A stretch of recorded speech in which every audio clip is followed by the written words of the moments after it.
बताता हूं जिस ट्वीट पर सारा बवाल हुआ। मैं इस फाइल में दिखाता हूं आपको।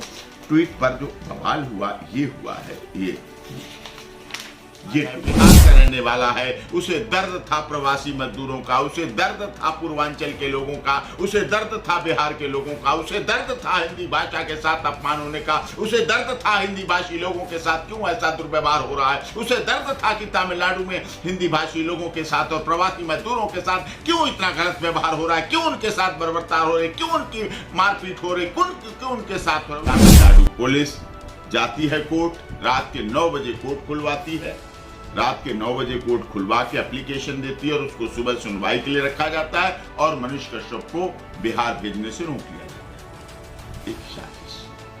और वहां फिर अगले दिन रासुका लगाई जाती, राष्ट्रीय सुरक्षा कानून NSA लगाया जाता है।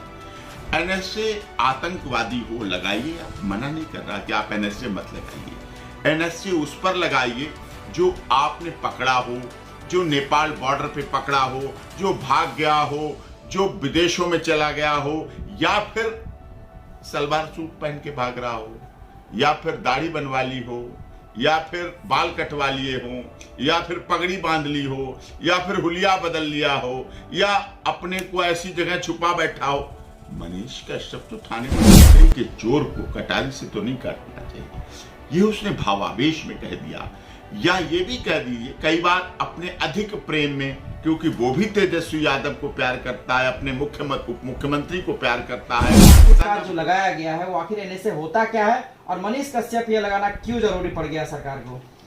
नहीं देखिए, जब मैंने मनीष कश्यप की तरफ से माननीय सर्वोच्च न्यायालय में याचिका लगा दी और उसके बाद तमिलनाडु में मनीष कश्यप का पुलिस रिमांड जो लेके गए, पटना से लेके गए थे वहां, उसकी इन्वेस्टिगेशन पूरी हो गई, जांच पूरी हो गई और बीच में ही उन्होंने वापस करने के लिए, मदर कोर्ट पटना है तो रिमांड यहां से ट्रांजिट रिमांड लिया था तो उसको वापस भेजने के लिए भेज दिया, आदेश कर दिया।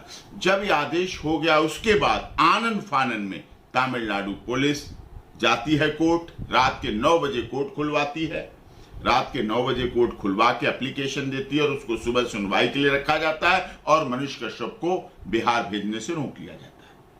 एक साजिश। और वहां फिर अगले दिन रासुका लगाई जाती, राष्ट्रीय सुरक्षा कानून NSA लगाया जाता है। NSA आतंकवादी हो लगाइए, आप मना नहीं कर रहा कि आप NSA मत लगाइए।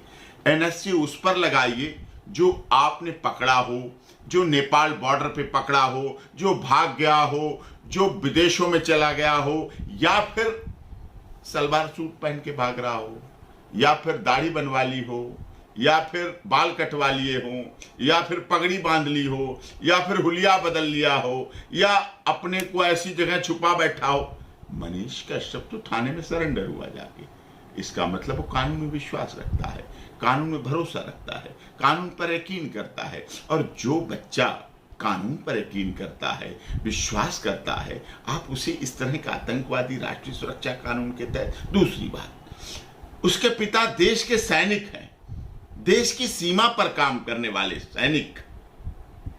क्या एक सैनिक, देश के भारत माता, जो देश के सैनिक का बेटा राष्ट्रीय सुरक्षा के लिए घातक हो जाएगा, राष्ट्रीय सुरक्षा के लिए खतरा पैदा हो जाएगा, ऐसा संभव है? ऐसा तो संभव नहीं है, ये तो असंभव काम हो रहा है।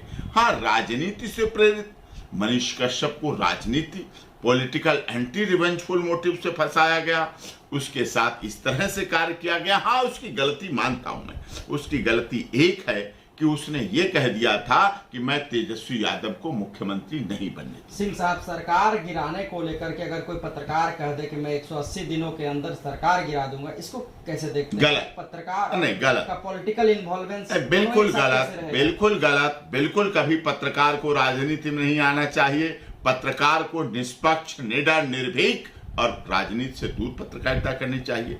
ये उसकी गलती है, मैं स्वीकार करता हूं, लेकिन ककड़ी के चोर को कटारी से तो नहीं काटना चाहिए, ये उसने भावावेश में कह दिया। या ये भी कह दीजिए कई बार अपने अधिक प्रेम में, क्योंकि वो भी तेजस्वी यादव को प्यार करता है, अपने उप मुख्यमंत्री को प्यार करता है, सन ऑफ बिहार है, बिहार का रहने वाला है, उसे दर्द था प्रवासी मजदूरों का, उसे दर्द था पूर्वांचल के लोगों का, उसे दर्द था बिहार के लोगों का, उसे दर्द था हिंदी भाषा के साथ अपमान होने का, उसे दर्द था हिंदी भाषी लोगों के साथ क्यों ऐसा दुर्व्यवहार हो रहा है, उसे दर्द था कि तमिलनाडु में हिंदी भाषी लोगों के साथ और प्रवासी मजदूरों के साथ क्यों इतना गलत व्यवहार हो रहा है, क्यों उनके साथ बर्बरता हो रही, क्यों उनकी मारपीट हो रही, क्यों उनके साथ हो रहा है, उसे दर्द था। और जब दर्द होता है, जब पीड़ा होती है, तो व्यक्ति के मुंह से ऐसा निकल गया होगा। ऐसा भाव तो उसका नहीं था, ऐसा विचार तो उसका नहीं था।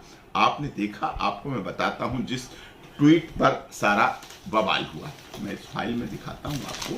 ट्वीट पर जो बवाल हुआ ये हुआ है, ये ट्वीट था, आप दर्शकों को भी दिखाइए, कैमरामैन से चाहेंगे मैं दिखाइए। हाँ, ये ट्वीट है, ट्वीट में लिखा हुआ है, ये ट्वीट है, इसमें लिखा है मनीष कश्यप सना बिहार, तेजस्वी यादव जी चश्मा हटा के इस फोटो को देखिए, मजदूरों के चेहरे पर घाव, और जिस मीडिया ने रिकॉर्डिंग किया उसका मोबाइल नंबर भी है, इसने मोबाइल नंबर भी दे दिया।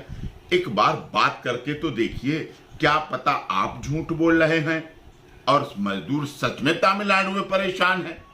एक सवाल, और आप इन लोगों को जो मार पड़ी है तमिलनाडु में, वो सच है कि झूठ, मतलब सच है कि झूठ, इनकी जानकारी तो आपका प्रशासन ही देगा।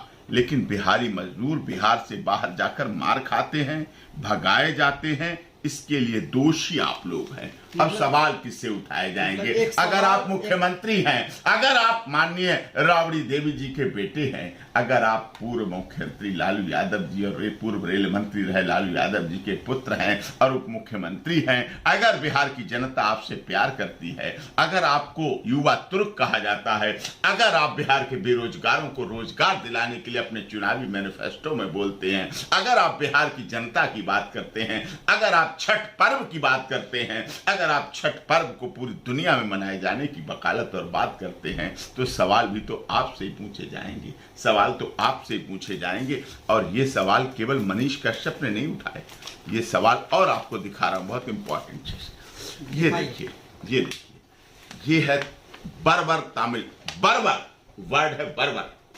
तमिलनाडु में हिंदी भाषी मजदूरों पर कातिलाना हमले, त्रिपुर से शुरू हुई हिंसा चेन्नई तक पहुंची, 2 लोगों के मरने की आशंका, स्थानीय लोग चाकू कुल्हाड़ी से कर रहे हैं ताबड़तोड़ वार। ये मनीष कश्यप नहीं कह रहा है, ये कोई चैनल नहीं कह रहा है, ये अखबार हिंदुस्तान रिनाउंड न्यूज़पेपर कह रहा है। त्रिपुर से शुरू हुई हिंसा चेन्नई तक पहुंची, 2 लोगों के मरने की आशंका। बर्बर तमिलनाडु में हिंदी भाषी मजदूरों पर कातिलाना हमला, कातिलाना हमला मजदूरों पर। वहीं पर दूसरी खबर है, बिहार जैसे गरीब राज्य पर ध्यान दे केंद्र सरकार, नीतीश कुमार कह रहे हैं ट्रेनों में जगह नहीं। ये क्या है मानवता? डर से घरों में बंद है हिंदी भाषी। बिहारी मजदूरों का दर्द, प्रभावित इलाकों में कारखाना जाना छोड़ा, आर्थिक संकट भी मंडराने लगा। तमिलनाडु प्रशासन मूक दर्शक, हिंदुस्तान कह रहा है, अपना बिहार कह रहा है, दैनिक भास्कर कह रहा है, दैनिक भास्कर कह रहा है, या और न्यूज चैनल कह रहे हैं, जी न्यूज कह रहा है, प्रभात खबर कह रहा है, ये सारे अखबार कह रहे हैं। और केवल वही नहीं, ये तमिलनाडु में बिहार के मजदूर निशाने पर, स्टेशनों पर घर लौटने वालों की लगी लंबी कतार, बताई अपनी पीड़ा, प्रभात खबर कह रहा है। त्रिपुर में फंसा है परिवार, जान से डर रहे हैं। बिहारी मजदूरों को तमिलनाडु प्रशासन द्वारा पीटा जा रहा है, केंद्रीय सरकार एवं बिहार सरकार करे पहल। डॉक्टर साहनी, अनिल कुमार साहनी, ये चल रहे हैं, ये अखबार कह रहे हैं। अमर उजाला कह रहा है, दैनिक जागरण कह रहा है, ये अमर उजाला कह रहा है। तमिलनाडु में मजदूरी कर रहे सिकंदरा के युवक का फंदे से लटका मिला शव, परिजनों ने लगाया हत्या का आरोप। ये अमर उजाला कह रहा है। क्या अमर उजाला झूठ बोलता है? क्या दैनिक भास्कर अखबार नहीं है? क्या जी न्यूज चैनल रिनाउंड न्यूज़पेपर नहीं है? क्या पप्पू यादव ने जो लिखा कि तमिलनाडु में उत्तर भारतीय बिहारी हिंदी भाषियों पर सुनियोजित तरीके से हमले हो रहे हैं, उनका संगठित तरीके से बहिष्कार किया जा रहा है, ये हिंसा बर्दाश्त नहीं किया जा सकता। माननीय सीएम नीतीश कुमार हस्तक्षेप कर बिहारी समाज की सुरक्षा सुनिश्चित करें। साहब ऐसा कैसे? अब यही पप्पू यादव कह रहे हैं कि मनीष कश्यप के खिलाफ कार्रवाई सही हो रही है, उन्होंने 2 राज्यों को लड़ाने के लिए काम किया था। नहीं, ये उनका ट्वीट क्या है? ये उनके ट्वीट में क्या है? 2 राज्यों को मिलाने की बात है। राज्यों के मिलाने या तोड़ने की बात ही नहीं है। बात सिर्फ ये है, ये क्या है? Nitish Kumar express concern over attacks on Bihar labours in Tamil Nadu, the economic times now. ये क्या बोलता है? नीतीश कुमार जी मुख्यमंत्री हैं, उन्होंने Bihar chief minister Nitish Kumar on Thursday expressed concern over the alleged attack on laborers hailing from the state in far of Tamil Nadu. I have learnt from newspaper that laborers from Bihar who are employed in Tamil Nadu are being attacked. I have asked the Chief Secretary and the Director General of Police of Bihar to speak to officials in Tamil Nadu and ensure safety and security of Bihari workers there. Kumar tweeted. Chief minister का काम था, उन्होंने किया, उस चीज को निभाया। ये चीजें और उस पर सबने लिखा, सबने बोला, सबने कहा, सबने सुना, लेकिन एफआईआर किस पर दर्ज हुई? एफआईआर सिर्फ मनीष कश्यप पे बिहार में दर्ज हुई। सीरियस देखिए प्लान के साथ बिहार 3/23 एफआईआर, 5-3 तो ठीक है, 3/23। उसके बाद कोई दूसरी एफआईआर नहीं, 4/23, 10 तारीख, 5 से 10 तक और कोई एफआईआर नहीं, सिर्फ मनीष कश्यप। 4 FIR number 5/23। 10 के बाद 12 मार्च तक कोई एफआईआर नहीं, 5/23 मनीष कश्यप। ये तमिलनाडु में मदुरई में हुई, 10/3 को त्रिपुरा डिस्ट्रिक्ट साइबर क्राइम ने की, इकोनॉमिक ऑफेंस यूनिट ने की। ये सारी एफआईआर लगातार दर्ज हो रही है, सीरियल से हो रही है। एक घटना, एक ट्विटर, एक व्यक्ति करने वाला, एक व्यक्ति प्रवासी मजदूरों की लड़ाई लड़ने वाला, एक उनके हितों की बात करने वाला, एफआईआर रजिस्टर्ड उसी के खिलाफ हो रही, और व्यक्ति कर रहे हैं, उनकी बात कर रहे हैं, उनके लिए नहीं रजिस्टर्ड हो रही। इससे लगता है उसने जो गलती की कि हम तेजस्वी यादव को मुख्यमंत्री नहीं बनने देंगे, बस उसका ककड़ी का चोर कटारी से काटा जा रहा है। तो क्या ये सबसे बड़ी बात लगता है सिंह साहब, रात को कोर्ट खुलवा देना, इसको कितना हद तक सही मानते? बकायदा कई मामलों में कोर्ट को खुलवाया जाता है। कोर्ट खुल गई मनीष कश्यप के लिए, और कहीं ना कहीं एनएसए की जो बात है अब वो निकल करके आ गई है, इसको कैसे देखते हैं? कोर्ट खुलना रात में कितना सही मानते हैं? देखिए, हमने भी माननीय सर्वोच्च न्यायालय में कोर्ट खुली, कई बार मामलों में खुली। दिल्ली दंगे जब हो रहे थे तो मेरे पास इतने फोन आ रहे थे, तो ऑनरेबल हाई कोर्ट खुली दिल्ली की। जब किसान आंदोलन में किसानों का वकील था, किसानों की तरफ से केस लड़ रहा था, उस समय टिकैत जी का आंदोलन हटाया जाने वाला था रात में, उस समय भी उन्होंने बात की, तो हमने सुप्रीम कोर्ट में ऑनरेबल सुप्रीम कोर्ट को खुलवाने के लिए प्रोसेस शुरू किया। फिर उनकी पुलिस हट गई, उनको हटा लिया गया पुलिस को, और वो आंदोलन चलता रहा। देखिए, कानून बनाना, व्यवस्था रखना राज्य का काम है, बहुत महत्वपूर्ण काम है, रखना चाहिए। लेकिन आपने उत्तर प्रदेश में देखा था, हाथरस प्रकरण हुआ, उसे जातिगत रंग दिया गया। मैं ये नहीं कहता कि उसमें क्षत्रिय समाज के 4 लड़कों को बना दिया गया मुलजिम, मैं जाति की बात यहां नहीं कर रहा, लेकिन सच्चाई ये थी, दुरुपयोग किया जा रहा था SC/ST एक्ट का, दुरुपयोग। मैं पहले दिन से कह रहा हूं, जब वहां हाथरस पहुंचा अखिल भारतीय क्षत्रिय महासभा के मानवेंद्र सिंह जी के साथ और जो अध्यक्ष थे उन सबके साथ, संगठनों के द्वारा जब वहां पहुंचा, जो संगठन थे उनकी तरफ से पहुंचा, कई संगठनों ने हमें किया और लेके में गया।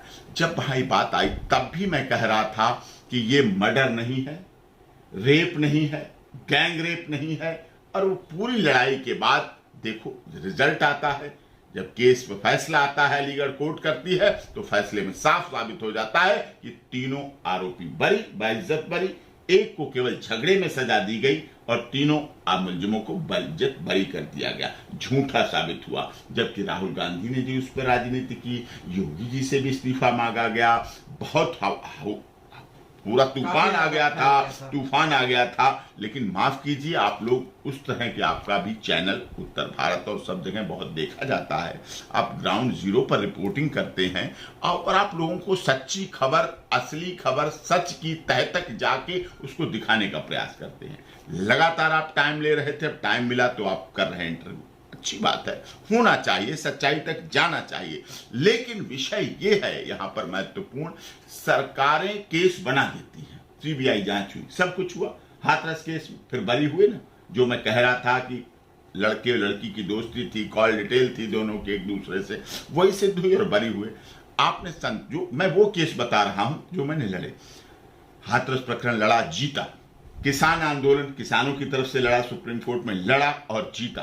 3 दिन तक लगातार बहस हुई, किसान संगठनों की तरफ से था, मैं सुप्रीम कोर्ट में स्टे भी दिया, जबकि लोग सभी कह रहे थे कि राष्ट्रपति जी इस कानून को पास कर चुके हैं, हस्ताक्षर कर चुके हैं, लोकसभा राज्यसभा पास कर चुके, अब ये बिल वापस नहीं होंगे, अब इन पर रोक नहीं लगेगी। इतिहास में पहली बार ऐसा हुआ कि कानूनों पर रोक लगी, स्टे हुआ और फिर उसके बाद माननीय मोदी जी ने भी अपनी दरिया दिली दिखाई और उन बिल को वापस ले लिया, किसानों के हित में ऐसा किया।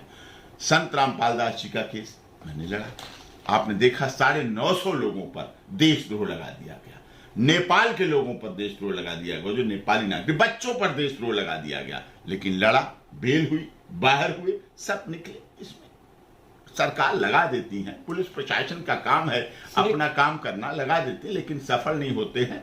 और वो हमने भी देखा। एक सवाल ये अब लगातार उठ रहा है कि आखिरकार अब मनीष कश्यप का क्या होगा। कल फिर से सुप्रीम कोर्ट में सुनवाई होनी है, आपने याचिका लगा दी है, तो ऐसे में क्या लग रहा है, कब तक रिहाई होने की संभावना है? काफी उनके जो चाहने वाले हैं वो जानना चाह रहे हैं, जो कुछ लोग ये सवाल लगातार कर रहे हैं, होगा अब क्या मनीष कश्यप का, क्या 1 साल तक सीधे तौर पर अंदर ही रहेंगे? नहीं, ऐसा नहीं होगा, न्याय मिलेगा। Access to justice for all, हमारा न्याय का जो परिकल्पना है वो होगी साबित।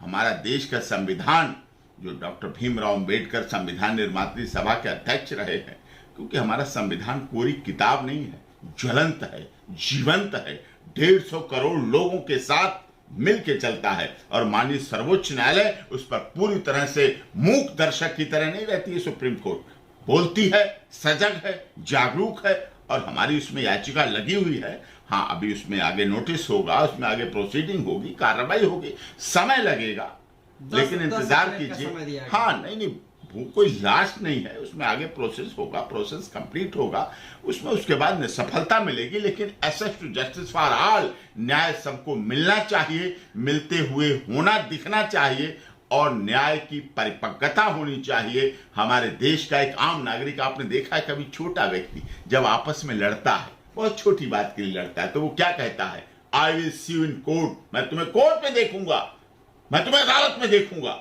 इसका मतलब क्या हुआ? उसका भरोसा है, उसका एक विश्वास है, उसकी विश्वास प्रियता है, उसकी अदालत के प्रति विश्वास है, न्याय के प्रति विश्वास है। तो न्याय के प्रति विश्वास ही उसको वहां तक पहुंचाता है, और न्याय की भावना ही उस तक पहुंचाती है, और न्याय प्रियता की भावना ही आगे जाकर न्यायालय में पहुंचती है और न्याय की परिकल्पना पर खरी उतरती है।